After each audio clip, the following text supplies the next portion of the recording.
अपनी एक वृंदावन का एक भक्त था, उसको सब अलबेला कहते थे वृंदावन में, उसको नाम ही पड़ गया था अलबेला। तो बंधु वो रोज बिहारी जी का दर्शन करने जाता था अपने सब मित्र मंडली के साथ में, वृंदावन में रहता था। बिहारी जी का दर्शन करने के लिए नित्य जाता तो सारे उसके सखा दर्शन करते। सखा मतलब सब भजनानंदी थे, अलग अलग कुटियाओं से सब एक जगह मिलते और फिर बिहारी जी का दर्शन करने जाते।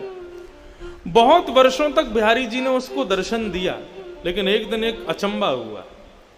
जैसे ही बिहारी जी का दर्शन करने के लिए गया तो बिहारी जी में बार बार पर्दा आता है, तो पर्दा आया हुआ था, दर्शन करने के लिए सब खड़े थे। जैसे ही पर्दा हटा सब कहने लगे श्री वृंदावन बिहारी लाल की। उसके संग जो बाकी के भजनानंदी संत थे वे भी सब कहने लगे वृंदावन बिहारी लाल की जय, लेकिन उसने नहीं कहा। वो सामने जब देख रहा था तो बिहारी जी जब बाहर विराजते हैं तो बगल में सखियां चमर वमर लेके सब खड़ी रहती हैं, चांदी के सिंहासन रहता है, सब फूल बंगला बना रहता है। फूल बंगला है, सिंहासन है, सखियां हैं, लेकिन बिहारी जी उसको नहीं दिख रहे थे। अगल बगल वालों को बोला, बोले तुम जय जयकार क्यों बोल रहे हो? बोले अरे बिहारी जी के दर्शन तो जय जयकार से ही होते हैं। उसने आंख मीड़ करके देखा, बोले बिहारी जी बैठे हैं सामने। बोला अरे दिख तो रहे सामने, तू दर्शन क्यों नहीं कर रहा है? और वो कैसे कहे सबसे कि मुझे दिख ही नहीं रहे हैं। वो मनी मन विचार करने लगा, अपनी आंखें मीड़ने लगा, क्या हो गया, मुझे ठाकुर जी दिख क्यों नहीं रहे हैं? चला गया, रात भर सोया नहीं, कुछ खाया नहीं, कुछ पिया नहीं। यमुना जी से प्रार्थना करता है कि हे यमुना मैया, मुझसे कोई अपराध है गयो जो ठाकुर जी मुझको दर्शन नहीं दे रहे? किसी से कह भी नहीं सकता, क्योंकि यदि किसी से जाकर के कहा तो सब लोग मेरा आश्चर्य करेंगे, लोग मेरी बात बनाएंगे, पूरे वृंदावन में हल्ला मच जाएगा। शाम को प्रणाम करके पुनः बिहारी जी का दर्शन करने के लिए गया। बोले कल पता नहीं क्या हुआ, मैं देख नहीं पाया हूँ, मुझसे कोई अपराध बन गया होगा, आज बिहारी जी दिखेंगे। दूसरे दिन जब पुनः गया, सबने दर्शन किए, कपाट खुलते ही सब जय जयकार करने लगे, वृंदावन बिहारी लाल की जय। उसने फिर देखा तो सामने फिर बिहारी जी नहीं दिखे, अकेला सिंहासन खाली। चिंता में पड़ गया, ब्लड प्रेशर हाई, पसीना पसीना हो गया। मुझसे क्या अपराध हो गया, बिहारी जी मुझे दिख क्यों नहीं रहे हैं? किसी को पता ना चले तो उनसे बड़े अलग ढंग से पूछता है, बिहारी जी की पोशाक बड़ी सुंदर है ना? तो बताते हैं हाँ आज तो पीली पोशाक पहनी है, हाँ देखो कमल की माला पहनी है, बिहारी जी का मुकुट कितना सुंदर लग रहा है, बिहारी जी की सुंदर देखो क्या छटा दिख रही है, गाल ऐसे चमक रहे हैं। सुन करके रोने लग जाता, बोले मुझे क्यों नहीं दिख रहे हैं? रात भर नहीं सोया, 2 दिन हो गए, ना सोया ना खाया ना पिया, कुछ नहीं, बस इसी चिंता में है कि बिहारी जी मुझे दर्शन क्यों नहीं दे रहे। तीसरे दिन सुबह वृंदावन परिक्रमा लगा करके आया, यमुना स्नान किया, ब्रजवासियों को प्रणाम करने लगा। अरे कोई अपराध हो गया हो तो हे बिहारी जी क्षमा करना। अपनी दोनों उंगलियों को मीड़ करके आज एक बार अपने ऊपर विश्वास करके तीसरा प्रयास करता है, आज यदि बिहारी जी दिख गए तो ठीक, नहीं तो प्राणों का त्याग कर दूंगा। जैसे ही मंदिर में प्रवेश किया, कपाट खुले, सबको बिहारी जी दिखे, उसको नहीं दिखे। तत्क्षण निकल गया। यमुना जल में अपने प्राणों का परित्याग करने का मन बना लिया। बोले जिस देह को बिहारी जी नहीं दिख रहे, उस देह को जीवित रख के क्या फायदा? जिस देह से, जिन कानों से कथा नहीं सुन सकते, जिन आंखों से दर्शन नहीं कर सकते, जिन नाक से ठाकुर जी के चरणों की सुंदर सुगंधी नहीं ले सकते, जिस जीभ से ठाकुर जी का प्रसाद नहीं पा सकते, जिन पैरों से प्रदक्षिणा नहीं कर सकते, उस देह का मतलब क्या है रहने का? निकल गया। बोले आज प्राणों का परित्याग कर दूंगा। यमुना के किनारे जाकर के बैठ गया। हे यमुने मैया कृपा करो, मुझसे कोई अपराध है गया? मुझको याद है मैंने ऐसो कछु ना कियो, जाके भाव से ठाकुर जी मुझको दर्शन नहीं दे रहे हैं। यदि मेरा कोई अपराध है, बिहारी जी मुझको दर्शन नहीं दे रहे हैं, तो या दर्शन ना देनो तो एक प्रकार से मेरा वध के समान है, मैं आज अपने प्राण त्याग दूंगा। यमुना जल में प्रवेश करने लगा अपने प्राणों के परित्याग के लिए। तभी एक व्यक्ति वहां पर आया, उसको कुष्ठ रोग हो गया था, उसको एक रोग हो गया था, उसके पूरे शरीर पर, पूरे अंग पर, पूरे मुख पर दाने हो गए थे।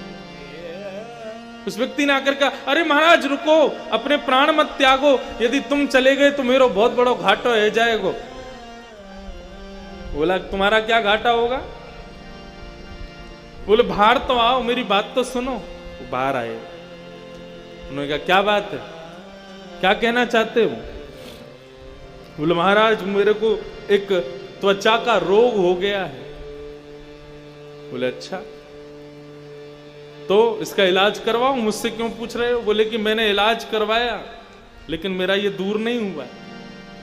मैं वृंदावन आकर के रहने लगा, तभी एक संत ने मुझसे कहा कि भैया यदि तुमको अपना कुष्ठ रोग दूर करना है तो मैंने स्वप्न में तुमको देखा था, और स्वप्न में बिहारी जी ने मुझे प्रेरणा दी कि यदि मेरा भक्त अलबेला इसको कह दे, इसकी गुहार मुझसे लगा दे कि हे बिहारी जी इसका कुष्ठ रोग ठीक कर दो, तो ये ठीक हो जाएगा। अलबेला बोला ये कौन सी विचित्र बात बता रहे हो, तुमको रोग हुआ और मैं बिहारी जी से कहूं कि इसका रोग दूर कर दे, और बिहारी जी तुम्हारा रोग दूर कर देंगे? जो मुझे दर्शन नहीं दे रहे वो मेरी बात से तुम्हारा रोग कैसे दूर कर देंगे? बोले आपका क्या लग जाएगा, आपको केवल इतना ही तो कहना है बिहारी जी इसको ठीक कर दो, मैं ठीक हो जाऊंगा तो सब ठीक हो जाएगा, आप फिर जो चाहो वो कर लेना, इतना कहना ही तो है। उसने कहा ठीक है, तुम्हारी बात मान जाए तो बढ़िया है, मुझे तो दर्शन हो नहीं रहे बिहारी जी के। हे बिहारी जी मेरे से तो कोई अपराध हो गया, मुझे तो दर्शन दे नहीं रहे हो, लेकिन इस भक्त का भाव है यदि मैं कह दूंगा तो ये ठीक हो जाएगा, इसलिए मैं प्रणाम करके कहना चाहता हूं इस भक्त का कुष्ठ रोग ठीक कर दो।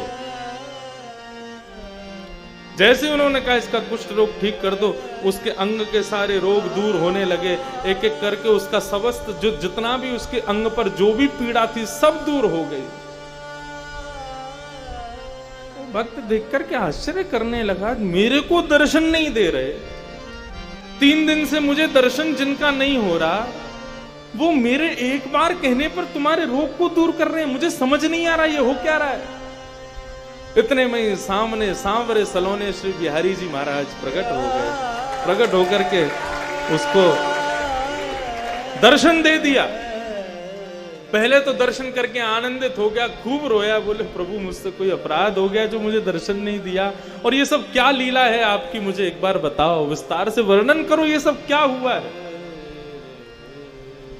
बिहारी जी कितनी अच्छी बात कहते हैं। बिहारी जी बोलते हैं संसार के लोग मेरे मंदिर में आते हैं, सब कोई भी शांत नहीं रहता है, बोलते ही रहते, बोलते ही रहते, बोलते अपने सब कष्ट मुझको बताते हैं, किसी के परिवार में कष्ट, किसी के शरीर में कष्ट, किसी की मैया से दुखी, किसी कोई पत्नी से दुखी, कोई बच्चों से दुखी, सब कष्ट में हैं, सब मुझसे आकर के यही मांगते रहते हैं कि हे बिहारी जी कृपा करो, लेकिन आज तक तूने मुझसे आकर के कुछ नहीं कहा, तू सदा सर्वदा शांत रहा, तूने आज तक मुझसे कुछ नहीं मांगा, एक शब्द नहीं मांगा, तू जब भी मंदिर में आता है शांत भाव से खड़ा रहता है, मेरा दर्शन करके चला जाता है, कभी मुझसे कुछ मांगता नहीं। तो लोगों के मांगने से मेरे अंदर ऐसा भाव प्रकट हो गया, मैं केवल देना ही जानता हूं, उसके अलावा मेरे पास कुछ नहीं है। लेकिन अलवेला मेरे से आकर के कभी कुछ नहीं मांगता है, तो जो मुझसे कुछ नहीं मांगता ऐसे व्यक्ति को मैं दर्शन कैसे दूं? वो मुझसे कभी कुछ मांगता ही नहीं है, उसको दर्शन देने का तो मुझे अधिकार ही नहीं है, मुझे स्वयं पर एक ऋण जैसा लगता है तू कुछ मांगता नहीं है तो, क्योंकि संसार के लोग मांगते हैं, तू नहीं मांगता ना, इसलिए मुझे ऋण लगता है, ऐसा लगता है मुझ पर लोन चढ़ा दिया तूने, इसलिए उस ऋण से उऋण होना चाह रहा था मैं, इसलिए 3 दिन से भाग रहा था। ऋण मांगने वाले जब आते हैं तो ऋण देने वाला भाग जाता है, ऐसे ही तू रोज आता था तो मैं रोज चला जाता था कि इसका ऋण मुझ पर चढ़ा है, मैं कैसे दूर करूं उस ऋण को। लेकिन आज मैंने एक लीला करवाई, तू 3 दिन से रो रहा था मुझे दर्शन दो दर्शन दो, मैंने कि पहले तेरा ऋण चुकता होगा तभी तुझको दर्शन दूंगा। तो मैंने ऐसी योजना बनाई कि तेरे द्वारा कुछ तो मांगा जाए, तो इस कुष्ठ रोगी का कुष्ठ रोग दूर करने का भाव तूने मुझसे मांगा, तेरा ऋण उतर गया, मैंने तुझको दर्शन दे दिया। इसका मतलब दो भाव में है। इसका मतलब ये मत समझना कि बिहारी जी से तो हम कुछ मांगेंगे नहीं तो बिहारी जी अदृश्य हो जाएंगे, नहीं। अरे विचार करो, बिहारी जी के सामने जाकर के केवल शांत रहोगे, कुछ कहोगे नहीं, केवल बिहारी जी का दर्शन करोगे, अपने मनोभाव कुछ नहीं व्यक्त करोगे। शांत व्यक्ति ठाकुर जी को अति प्रिय है।